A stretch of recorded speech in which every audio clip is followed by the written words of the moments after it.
क्या बताऊं मैं, यकीन नहीं हो रहा कि जयंती भाई अब हमारे बीच नहीं है। 15 साल पुरानी दोस्ती थी मेरी, वो तो मेरे बड़े भाई जैसे थे। पता नहीं ये सब कैसे अचानक से हो गया।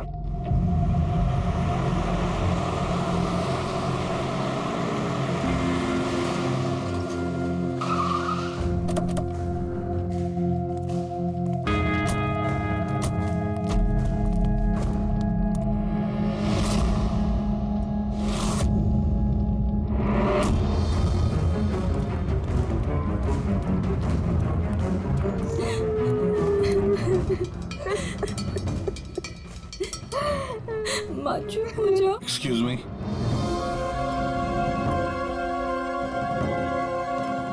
देखिए हम लोग सीआईडी से हैं। हाँ? जयंतीलाल जी के परिवार वालों से मिलना चाहते हैं। मैं जयंतीलाल जी की पत्नी दीपा। दीपा जी, हमें पता है ये सही समय नहीं है पूछताछ करने की, मगर क्या करें, वो जयंतीलाल जी की मौत के बारे में हमें कुछ पूछताछ करनी है। पूछिए, क्या पूछना चाहते हैं आप लोग? आप सुशील जयंती, उनका बड़ा बेटा। सुशील जी, हमें खबर मिली है कि आपके पिता की मौत एक नेचुरल डेथ नहीं थी, उनकी हत्या हुई है। क्या? ये कैसे हो सकता है? हम डॉक्टर सूरज, मैं जयंतीलाल का फैमिली डॉक्टर हूँ। मैंने ही कल रात उनको चेक करके उन्हें डेथ सर्टिफिकेट दिया था। He died a natural death। ये सही कह रहे हैं। जयंती भाई की मौत सभी घर वालों के सामने ही तो हुई थी, और इतने सालों से मेरा इस परिवार से रिश्ता है, वो लोग झूठ क्यों बोलेंगे? तो आप लोगों ने इतनी जल्दी में बॉडी क्यों जला दी? तो क्या ये भी गुनाह है? इतने महीनों से पिताजी बीमार थे, कितने इलाज किए, कितनी कोशिशें की, नहीं बचे वो। देखिए, हमें इंफॉर्मेशन मिली है कि जयंतीलाल जी की हत्या हुई है। क्या? हमने आपके पड़ोसियों से भी पूछा, उन लोगों ने भी कल रात जयंतीलाल जी के चिल्लाने की आवाज सुनी थी। देखिए, पड़ोसियों ने जो कहा वो सही है, लेकिन उनको या आप लोगों को सही बात नहीं पता है। और वो सही बात क्या है? पिछले 3 महीने से डैडी की दिमागी हालत भी ठीक नहीं थी। वो ना सिर्फ लोगों को और बातों को भूलने लगे थे, बल्कि उनको हेल्यूसिनेशन यानी भ्रम हो गया था। गलत सही, सच झूठ का फर्क उनको समझ में नहीं आ रहा था। दौरे पड़ने लगे थे उनको लगने लगा था जैसे उनको कोई मारने वाला है। कल रात भी उनको ऐसा ही दौरा पड़ा था।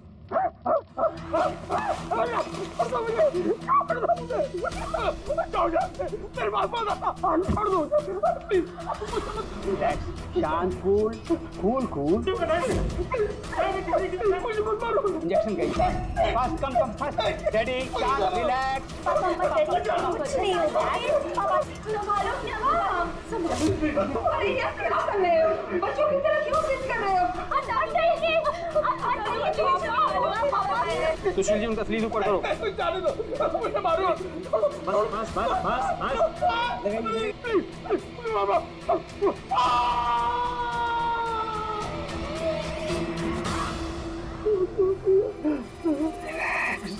और इस बार अटैक इतना बड़ा था कि मुझे उन्हें बेहोशी का इंजेक्शन देना पड़ा, और 2 घंटे बाद उनकी मौत हो गई। मैं आपको सारी डिटेल्स दे सकता हूँ, उनकी मेडिकल रिपोर्ट्स, मेडिकल हिस्ट्री, दवाइयाँ, सब कुछ दे सकता हूँ मैं आपको। हो गई तसल्ली आपको?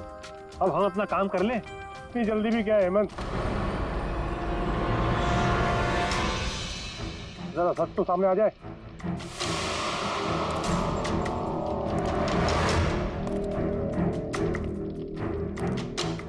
आप? सर, मेरा नाम मोहन है, मैं जयंतीलाल जी का वकील। मैंने आपको फोन किया था सर। मोहन जी, आपको ऐसा क्यों लगता है कि जयंतीलाल जी की हत्या हुई थी? मेरे शक की वजह है उनकी वसीयत। लेकिन ऐसा क्या है इस वसीयत में? सब कुछ, कि उनकी जायदाद में से किसको कितना हिस्सा मिलेगा। उससे क्या फर्क पड़ता है? हम सब एक फैमिली हैं, किसी को छोटा किसी को बड़ा शेयर मिलेगा, यही ना? दैट्स ओके, कोई फर्क नहीं पड़ता है। अगर जयंतीलाल जी की मौत नेचुरल ना होकर मर्डर साबित हुई तो आप में से किसी को भी उनकी जायदाद का कोई हिस्सा नहीं मिलेगा। Nothing at all. ऐसे कैसे हो सकता है? मुझे बराबर याद है कि 1 साल पहले उन्होंने मेरी सलाह लेकर ही ये वसीयत बनाई थी और उसमें तो ऐसा कुछ भी नहीं लिखा था। दीपा जी, 3 महीना पहले उन्होंने नई वसीयत बनवाई थी। ये क्या बोल रहे हैं आप? ये कैसे हो सकता है? ये सब कुछ बकवास है। अरे पिताजी आपको कब मिले? आप तो 3 महीने से हमारे घर पे आए नहीं और पिताजी भी 3 महीने से घर के बाहर निकले ही नहीं। तो फिर? हेमंत, वो खुद मेरे ऑफिस में आए थे 3 महीना पहले। भाई 3 महीना पहले उन्होंने नई वसीयत बनवाई थी। ये क्या बोल रहे हैं आप? ये कैसे हो सकता है? ये सब कुछ बकवास है। अरे पिताजी आपको कब मिले? आप तो 3 महीने से हमारे घर पे आए नहीं और पिताजी भी 3 महीने से घर के बाहर निकले ही नहीं। तो फिर? हेमंत, वो खुद मेरे ऑफिस में आए थे 3 महीना पहले। मैं अब जिंदा नहीं रहूंगा। आप क्या कह रहे हैं सर? कोई मेरी जान लेना चाहता है, मुझे मार डालेगा। सर, कैसी बात कर रहे हैं आप? कौन है जो आपको मारना चाहता है? कोई अपना, मेरे परिवार के सदस्यों में कोई है। मुझे पूरा यकीन है कि मैं अब चंद दिनों का मेहमान हूं। सर, कौन है वो? कहा ना, कोई अपना। क्या सोच रहे हो? पुलिस के पास जाऊं? यही कहना चाहते हो? सर, मैं पुलिस को खबर करूं? नहीं, पुलिस वाले भी अब मुझे पागल समझेंगे। तुम मेरा एक काम करो मोहन, मेरा वसीयतनामा बदल डालो। अगर मेरी मौत हो जाती है और मौत के बाद ये साबित होता है कि उसका कारण मेरा परिवार है, तो मेरा बिजनेस, मेरा पैसा, मेरा कुछ भी परिवार के किसी भी सदस्य के नाम नहीं होगा। सर, अगर परिवार के सदस्य को नहीं मिलेगा तो किसको मिलेगा?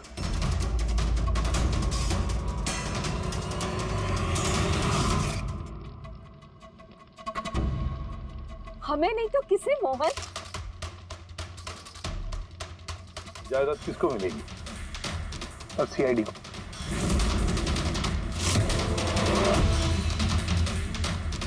क्या बकवास कर रहे हैं आप? जी सर, अगर जयंतीलाल जी की मौत हत्या साबित होती है तो उनकी सारी जायदाद, जो कि लगभग 5000 करोड़ है, वो सीआईडी को और पुलिस वेलफेयर डिपार्टमेंट को मिलेगी। ये क्या मजाक कर रहे हैं आप? ऐसा कैसे हो सकता है? हो सकता है, अगर उनकी मौत हत्या साबित हुई तो। लेकिन उनकी तो हत्या हुई नहीं।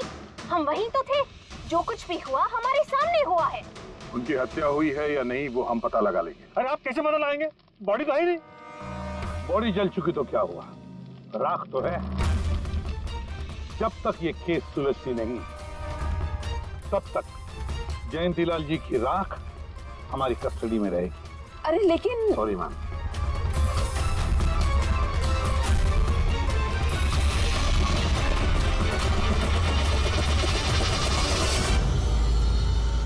मोहन जी, सर, जरा बताइए, क्या जयंतीलाल जी ने खुद आपसे कहा था कि उनके परिवार वालों में से कोई है जो उनकी जान लेना चाहता? जी सर। क्यों?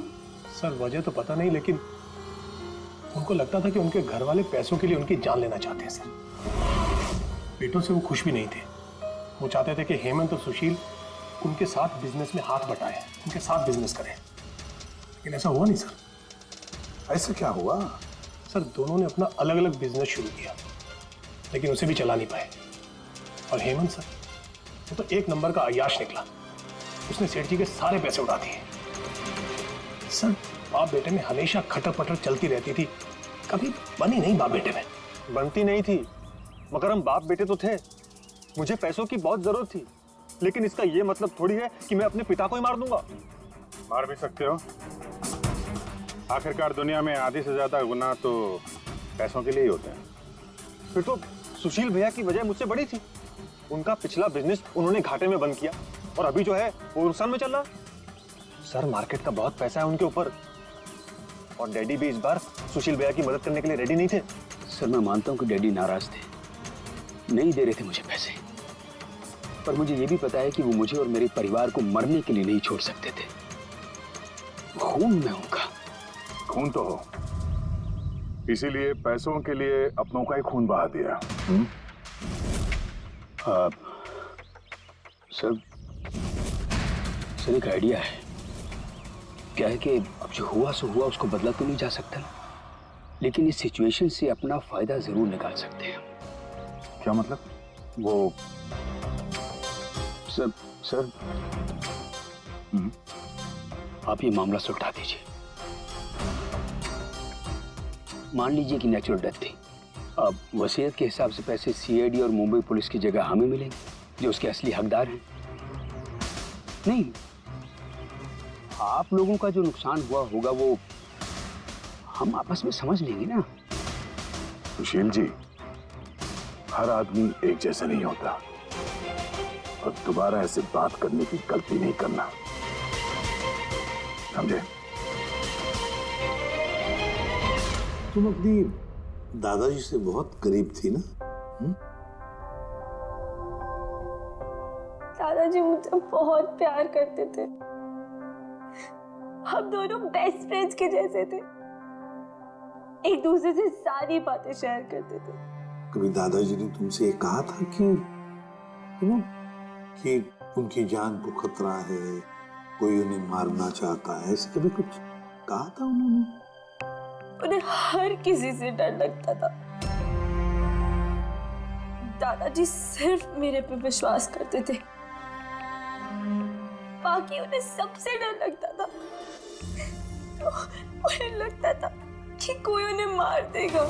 चलो दादू, अब हम खाना खाएंगे। क्या ये? चलो चलो चलो चलो दादू। मुझे वो सब लोग इसमें जहर मिला के मुझे मारना चाहते हैं। कौन मारना चाहता है दादू आपको? वो सब लोग मिले हुए हैं, सब मेरे खिलाफ साजिश कर रहे हैं। तुम मत खा, अरे फेंक कैसे, वरना तुम भी मर जाएगी। दादू आप मेरा विश्वास करो, ये खाना मैंने अपने हाथों से बनाया, इसमें कुछ नहीं है, इसमें जहर भी नहीं, कुछ नहीं है। दादू आप मेरा विश्वास करो। देखो देखो देखो, मैं हाथों में खा रही हूँ ना, देखो देखो, मुझे कुछ हुआ, मैंने अपने हाथों से बनाया। चलो दादू, चलो चलो चलो, खाओ खाओ खाओ खाओ। गुड दादू, गुड दादू। चलो एक और बाइट, जल्दी से जल्दी से जल्दी से जल्दी से एक और बाइट खाएंगे। अच्छा है ना दादू? गुड गुड, चलो चलो। कितना प्यार करती है तू, मेरा कितना ख्याल रखती है, बाकी सब लोग मेरी दौलत के पीछे हैं, मुझे मार देंगे। दादू आपको कुछ नहीं होगा, आपका बहादुर बच्चा है ना इधर, मैं आपको कुछ नहीं होने दूंगी। देखो, अब तुम घर जाओ, जाओ, और देखो किसी भी चीज की जरूरत पड़े तो मुझे फोन करना, ठीक है? जाओ।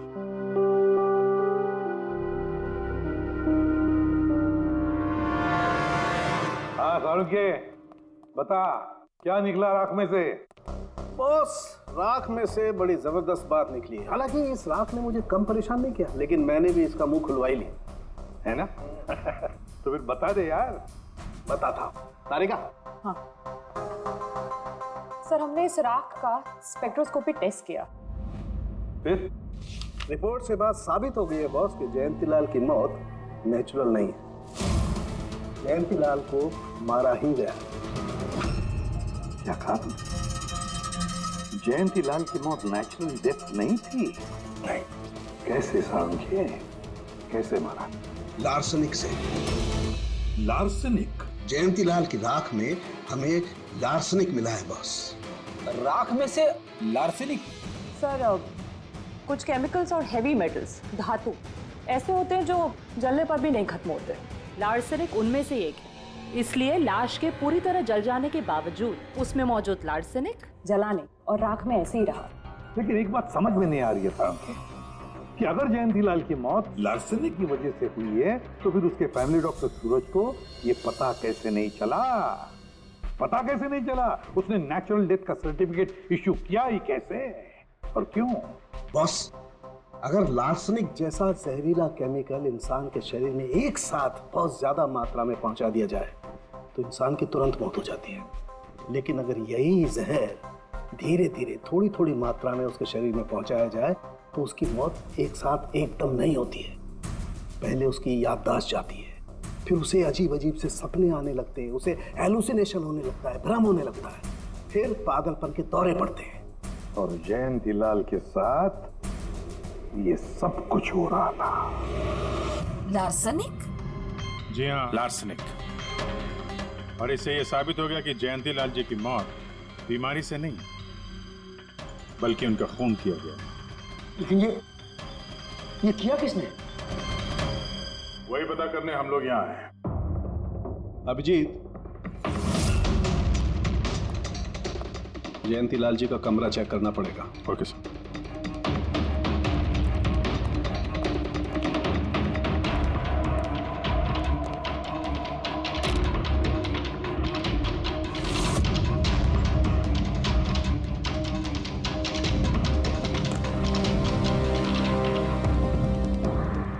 हम पे शक कर रहे हैं? आपने ऐसे सोच भी कैसे लिया कि हम लोगों में से कोई ऐसी घिनौनी हरकत कर सकता है? ऐसा कुछ नहीं है माँ, ये सब इनकी चाल है। डैडी की प्रॉपर्टी इन्हें मिल जाए इसके लिए मनगढ़ंत कहानी बना रहे हैं ये लोग। बकवास मत करिए सुशील जी, दोबारा ऐसा बोला ना अंदर डाल दूंगा।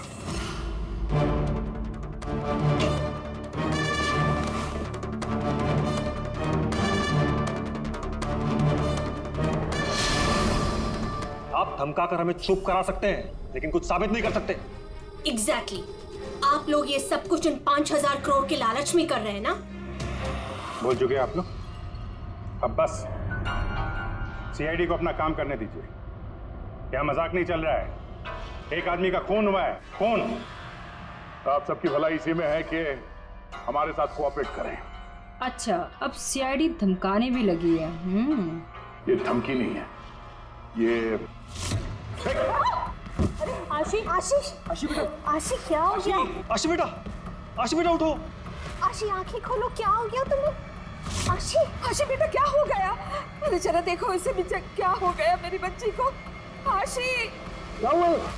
आंखें खोलो हो गया। आशी बेटा, आशी आशी। आशी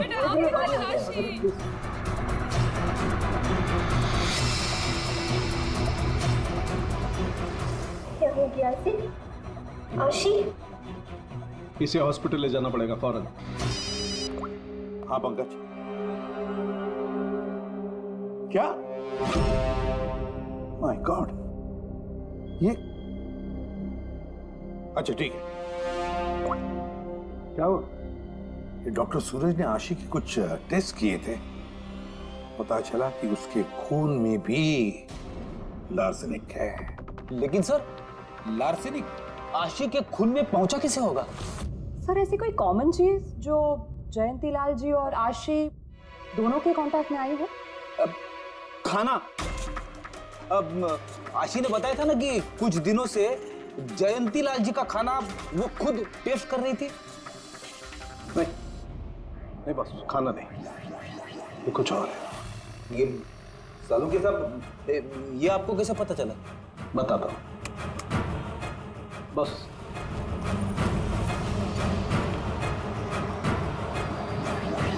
ये है वो बाल जो हमें जयंतीलाल के हेयर ब्रश में से मिला है। अब लार्सनिक तो अधिकतर नाखूनों में और बालों में ही जमा होता है। तो जब हमने इस बाल के छोटे छोटे टुकड़े करके एनालिसिस किया तो रिजल्ट आया ये। और सर, हमने इन टुकड़ों का एटॉमिक अब्जॉर्प्शन टेस्ट किया तो पता चला कि दूसरे केमिकल्स के साथ साथ इसमें लार्सेनिक भी है। अब क्योंकि बाल धीरे धीरे बढ़ते हैं इसलिए हमने इस रिजल्ट को कैलेंडर के साथ टैली किया। बॉस, तब हमें पता चला कि जयंतीलाल को ये लार्सनिक 8 से 10 दिन के गैप में दिया जा रहा है। और 8-10 दिन के गैप में? इसका मतलब जो भी है, जयंतीलाल को हर 8-10 दिन के इंटरवल पर लार्सेनिक दे रहा था, धीरे धीरे मार रहा था। और इसकी शुरुआत हुई बॉस 3 महीने पहले। 3 महीने पहले? सर, हाँ, फिर तो खूनी जयंतीलाल जी के घर वालों में से कोई नहीं होगा। परिवार वाले 8-10 दिन तक इंतजार क्यों करेंगे? एक ही बार में मार देंगे। फ्रेडी, परिवार वाला भी तो जयंतीलाल को धीरे धीरे मार सकता है ताकि किसी को उस पर शक न हो। सर पिछले 3 महीने से कुछ मसाज करने वाले आ रहे थे, मैंने बताया था आपको। हाँ, चेक कर चुके हैं हम उनको। उनके अलावा और कोई आता था क्या? कोई एक हो तो बताओ। उनके दोस्त, पुराने बिजनेस पार्टनर और ऑफिस के स्टाफ वगैरह बहुत सारे लोग आते रहते थे घर पे। जी, डैडी बहुत सोशल थे, लोगों से मिलना जुलना, पार्टीज में जाना उनको बहुत अच्छा लगता था। इसीलिए जब उन्होंने बाहर जाना बंद कर दिया तो लोग उनसे मिलने घर पर आने लगे। लेकिन इन लोगों को हम अच्छी तरह से जानते हैं सर, इनमें से कोई ऐसा नहीं कर सकता है। भाभी देखिए ना, ये कैसा निशान लगा है।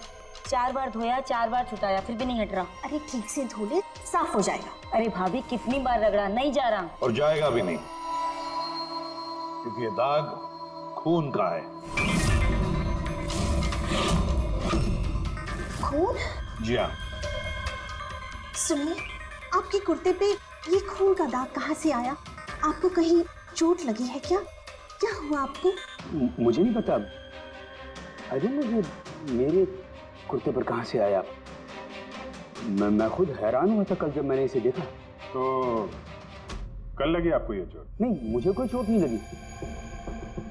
हाँ, जब मैं कल लोगों से मिल रहा था तब ये खून का दाग लगा मुझे।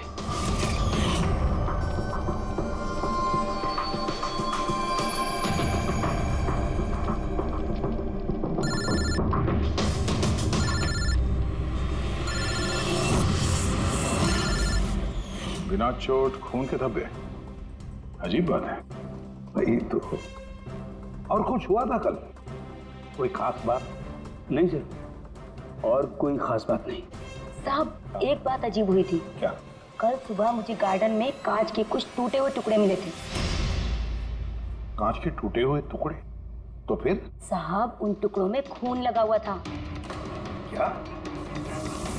कांच के टुकड़ों में खून लगा हुआ था? जी। कहाँ पर है वो? अब वो तो मैंने कचरे के डिब्बे में डाल दी। इस कुर्ते पे खून, कांच के टुकड़े पे खून। कहाँ देखे थे वो कांच के टुकड़े तूने? ये देखिए, यहाँ पर मिले थे मुझे कांच के टुकड़े। यहाँ पर? जी।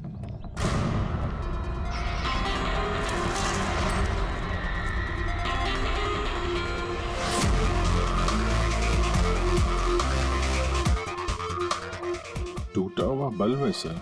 बल्ब का टुकड़ा मिला क्या उसके? काम करो अभिजीत, इस घर में जितनी भी लाइटें हैं, लैंप्स हैं, सब चेक करो। देखो कोई बल्ब गायब है क्या।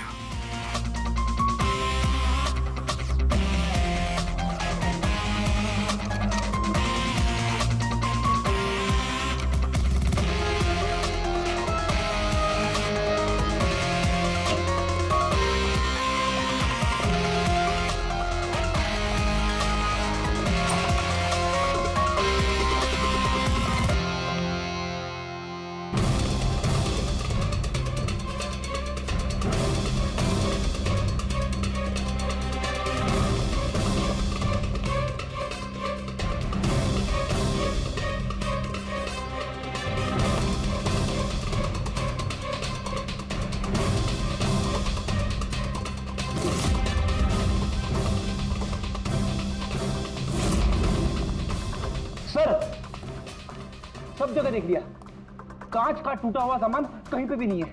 सर कुछ नहीं मिला।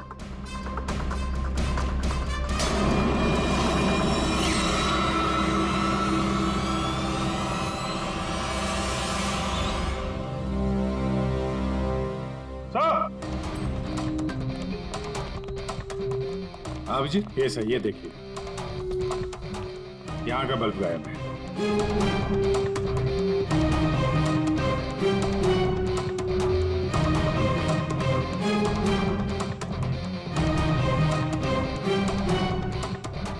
बड़ी अजीब बात है, ये लैम्प तो बिल्कुल ठीक था। मैं और दादू इस लैम्प के नीचे काम भी किया करते थे। और जिस तरह दादू की मौत हुई तब भी ये लैम्प ठीक था, इसमें बल्ब था और ऑन था।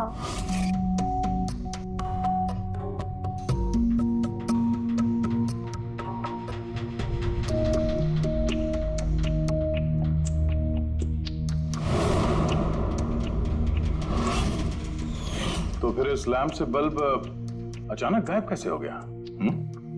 क्यों कविता?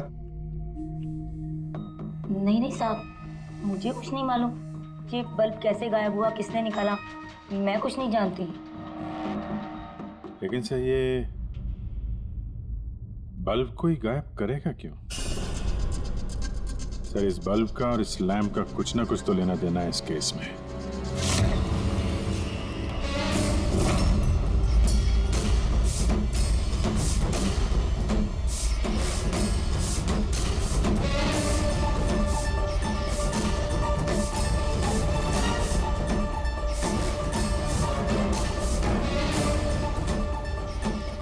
बॉस, ये धब्बे देख रहे हो? ये धब्बे लार्सनिक के हैं। लेकिन ये लार्सनिक के धब्बे पूरे लैंप पर कैसे हैं? बॉस, हुआ ये होगा, खूनी जयंतीलाल जी के घर पे आता होगा हर 8 या 10 दिन में। नमस्ते साहब। साहब ऊपर है अपने कमरे में।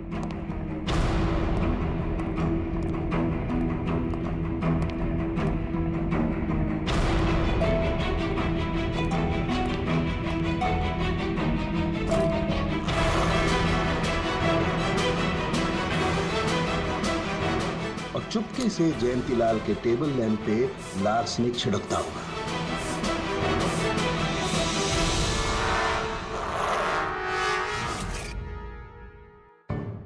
शायद जयंतीलाल जी हमेशा इस टेबल पर बैठ करके काम किया करते थे।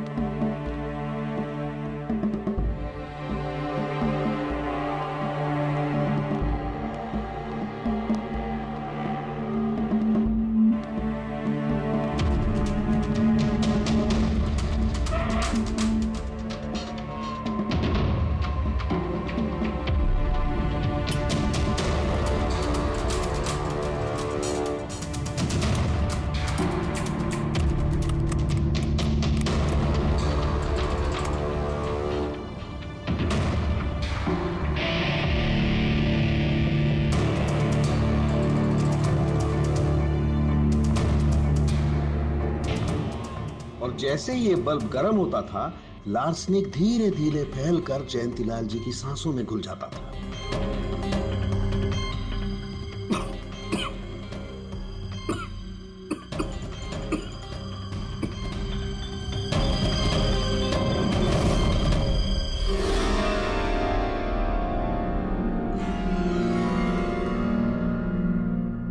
सालों के साथ आशी को लार्सेनिक का इतना असर क्यों नहीं हुआ?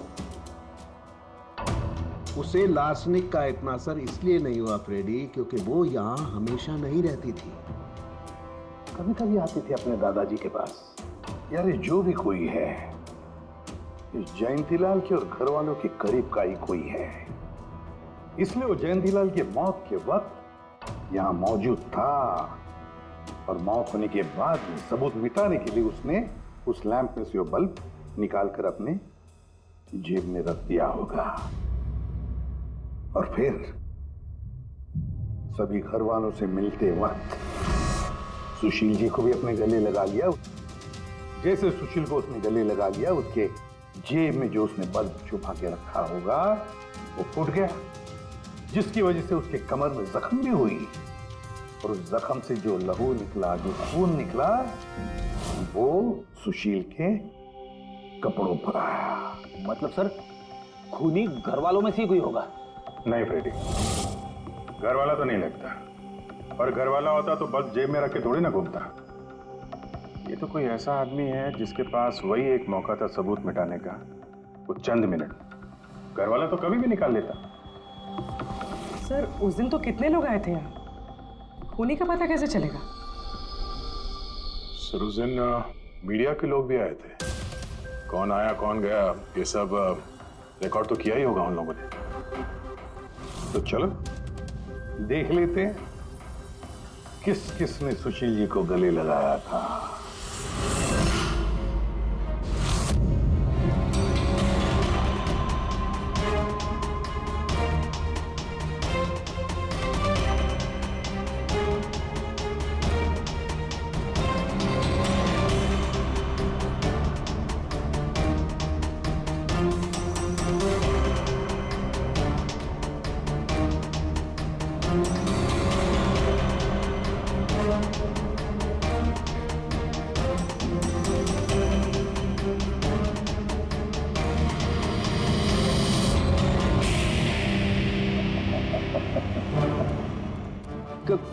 क्या हुआ सर? खूनी का पता चल गया? हाँ फ्रेडी, खूनी मिल गया। कौन है? फ्रेडी, इस आदमी की पूरी कुंडली निकालो, पता लगाओ पिछले 3 महीनों में ये कहां कहां गया था, किस किस से मिला था, क्या क्या किया है इसने, सब कुछ।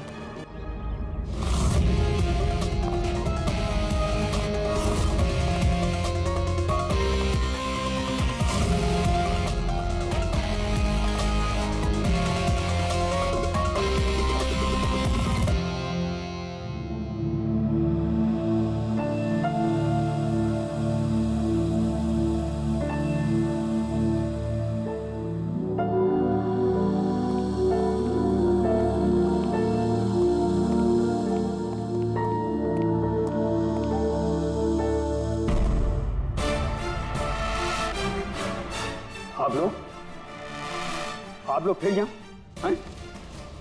खूनी का तो पता चला नहीं होगा, कुछ छानबीन रहेगी होगी नहीं? नहीं सुशील जी, कोई छानबीन नहीं बची है। खूनी का पता चल गया और खूनी अभी इसी वक्त यहाँ हम सब के बीच मौजूद है। क्या? कौन है वो?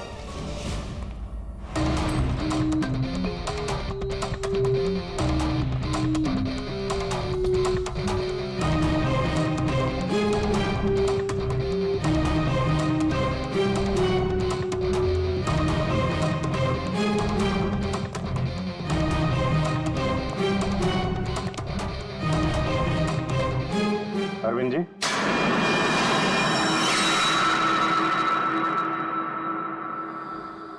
जरा उठेंगे आप? मैंने क्या किया? अरविंद जी, आपने क्या किया इसका तो पता हमने लगा ही दिया। बस अब आपके कारनामे हम आप ही के मुंह से सुनना चाहते हैं। क्या बकवास है ये? आप मुझ पर इल्जाम लगा रहे हैं। आपको क्या लगता है कि मैंने जयंती को मारा? अभिजीत, मौका मिला था, मान जाते तो सबके सामने कपड़े नहीं उतरते। जरा एक कुर्ता उठाना। क्यों? अरे उठाओ सर। क्यों?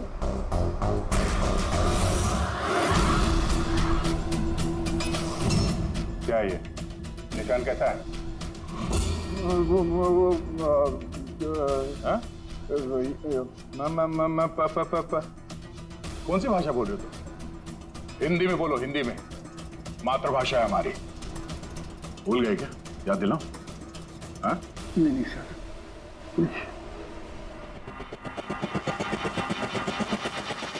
बताता हूँ। नफरत करता था मैं जयंती से। 5 साल पहले हमने एक बिजनेस शुरू किया था। आज ये इतना बड़ा 5000 करोड़ का एम्पायर है ना, वो मेरे मेहनत की कमाई थी। मैंने अपनी जिंदगी की सारी जमा पूंजी इस बिजनेस पे लगाई थी, पर जयंती की नीयत में खोट थी। उसने मुझे धोखा दिया, मुझे मेरी कंपनी से निकाल दिया। तब मैंने सोचा कि जब मौका मिलेगा तो मैं इसका हिसाब चुकता करूंगा। और वो मौका तुम्हें मिला 3 महीने पहले एडवोकेट मोहन के ऑफिस में, जहां पर जयंतीलाल जी भी आए थे और तुम्हें चुपके से उन दोनों की बातें सुन ली थी। अगर मेरी मौत हो जाती है और मौत के बाद ये साबित होता है कि मेरी किसी ने हत्या की है, तो मेरा बिजनेस, मेरा पैसा, कुछ भी मेरे परिवार के किसी भी सदस्य को नहीं मिलेगा। सर अगर परिवार के सदस्य को नहीं मिलेगा तो किसको मिलेगा? सीआईडी को, जो मेरा मर्डर इन्वेस्टिगेट करेगा। मुझे लगा अच्छा मौका है, जयंतीलाल को मारूंगा मैं और शक जाएगा उसके परिवार पर। और इसीलिए तुमने जयंतीलाल की तरफ दोस्ती का हाथ बढ़ाया, एक नया प्रपोजल लेकर। क्यों? मेरे दिमाग में एक आइडिया था जिसके लिए मेरा उसके घर बार बार जाना जरूरी था।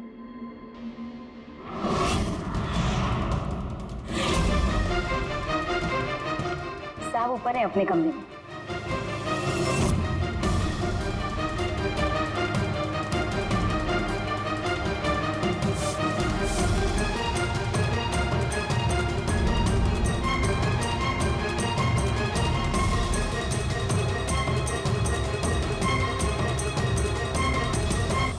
लेकिन एसीपी साहब, आपको इन पे शक कब हुआ?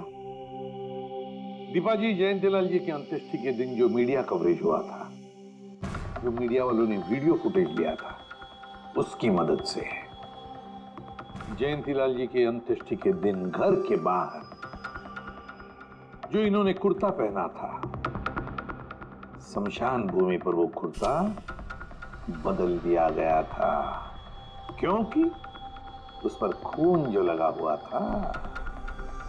क्यों अरविंद जी?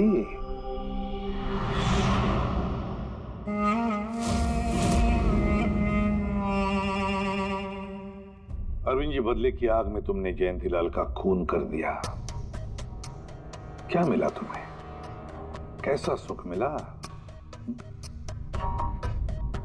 गलत किया तुमने, गलत किया। Ready?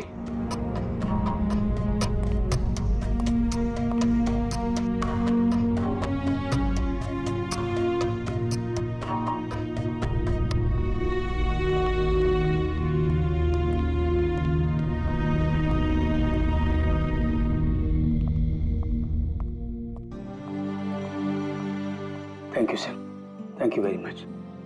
And we are sorry, हम लोगों ने आपको काफी बुरा भला कहा। नहीं, दरअसल हमें लगा कि पैसों के चक्कर में आप हम परिवार वालों को इस केस में कल्प्रिट बनाने की कोशिश कर रहे हैं। नहीं, कोई बात नहीं। एसीपी साहब, मैं मेरे पति की अंतिम इच्छा पूरी करना चाहती हूँ। सीआईडी और पुलिस वेलफेयर फंड में मैं डेफिनेटली डोनेट करूंगी। Thank you very much. Thank you. Thank you so much sir कि आपने मेरे दादू को इंसाफ दिलाया। God bless you.